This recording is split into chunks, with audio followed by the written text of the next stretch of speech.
தெனாலி ராமன் கதைகள். காளியிடம் வரம் பெற்ற கதை.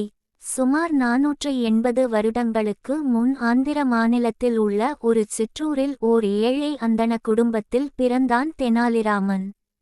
இளமையிலேயே அவன் தன் தந்தையை இழந்தான். அதனால் அவனும் அவனுடைய தாயாரும் தெனாலி என்னும் ஊரில் வசித்து வந்த அவனுடைய தாய் மாமன் ஆதரவில் வாழ்ந்து வந்தனர். தெனாலி ராமனுக்கு பள்ளி சென்று படிப்பது என்பது வேப்பங்காயாக கசந்தது. ஆனால் மிகவும் அறிவுக்கூர்மையும் நகைச்சுவையாக பேசக்கூடிய திறனும் இயற்கையாகவே பெற்றிருந்தான். வீட்டுத் தலைவர் இல்லாத காரணத்தால் குடும்பத்தை காப்பாற்ற வேண்டிய நிலை தெனாலி ராமனுக்கு ஏற்பட்டது.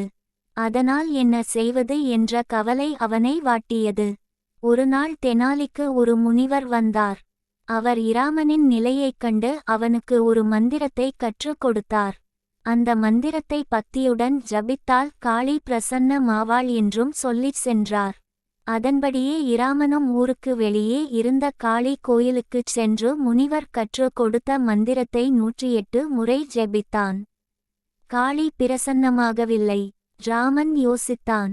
சட்டென்று அவனுக்கு நினைவுக்கு வந்தது, முனிவர் சொன்னது 1008 முறை என்பது. உடனே மீண்டும் கண்களை மூடிக்கொண்டு காளியை ஜெபிக்கத் தொடங்கினான். இரவும் வந்து விட்டது. ஆனாலும் ராமன் காளி கோயிலை விட்டு அகலவில்லை. திடீரென்று காளி அவன் எதிரே தோன்றினாள். என்னை ஏன் அழைத்தாய்? உனக்கு என்ன வேண்டும்? என்று கோபமாகக் கேட்டாள் காளி. அவளை வணங்கி எழுந்த ராமன் கைகளை கூப்பித் தொழுதவாறே கேட்டான். தாயே, நானோ வறுமையில் வாடுகிறேன். என் வறுமை அகலும் வழியும் எனக்கு நல்லறிவும் தரவேண்டுகிறேன். காளி பெரிதாகச் சிரித்தாள். உனக்கு பேராசைதான். கல்வியும் வேண்டும், செல்வமும் வேண்டுமா? ஆம் தாயே, புகழடைய கல்வி வேண்டும். வறுமை நீங்க பொருள் வேண்டும். இரண்டையும் தந்து அருள் செய்ய வேண்டும் என்றான் ராமன். காளி புன்னகையுடன் தன் 2 கரங்களை நீட்டினாள். அதில் 2 கிண்ணங்கள் பாலுடன் வந்தன. அந்த கிண்ணங்களை இராமனிடம் தந்தாள் காளி. இராமா, இந்த 2 கிண்ணங்களிலும் உள்ள பால் மிகவும் விசேஷமானது.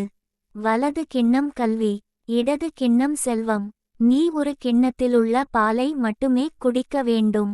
உனக்கு எது மிகவும் தேவையோ அந்த கிண்ணத்தின் பாலை மட்டும் குடி என்றாள் புன்னகையுடன். ராமன், என்ன தாயே, நான் 2யும்தானே கேட்டேன். ஒரு கிண்ணத்தை மட்டும் அருந்தச் சொல்கிறாயே. நான் எதை அருந்துவது தெரியவில்லையே என்று சற்று நேரம் சிந்திப்பது போல நின்றான். பிறகு சட்டென்று இடது கரத்திலிருந்த பாலை வலது கரத்திலிருந்த கிண்ணத்தில் கொட்டிவிட்டு அந்த கிண்ணத்து பாலை மடமடவென குடித்து விட்டுச் சிரித்தான். காளி திகைத்து நின்றாள். நான் உன்னை ஒரு கிண்ணத்திலுள்ள பாலைத்தானே குடிக்கச் சொன்னேன். ஆம் தாயே, நானும் ஒரு கிண்ணத்து பாலைத்தானே குடித்தேன் என்றான். ஏன் 2யும் ஒன்றாகக் கலந்தாய்? கலக்கக்கூடாது என்று நீ சொல்லவில்லையே தாயே. காளி புன்னகை புரிந்தாள். இராமா, என்னையே ஏமாற்றி விட்டாய். நீ பெரும் புலவன் என்று பெயர் பெறாமல் விகடகவி என்றே பெயர் பெறுவாய் என்று வரம் தந்து விட்டு மறைந்தாள். ராமன் விகடகவி என்று சொல்லிப் பார்த்துச் சிரித்து கொண்டான். திருப்பி படித்தாலும் விகடகவி என்றே வருகிறதே என்று மகிழ்ந்தான்.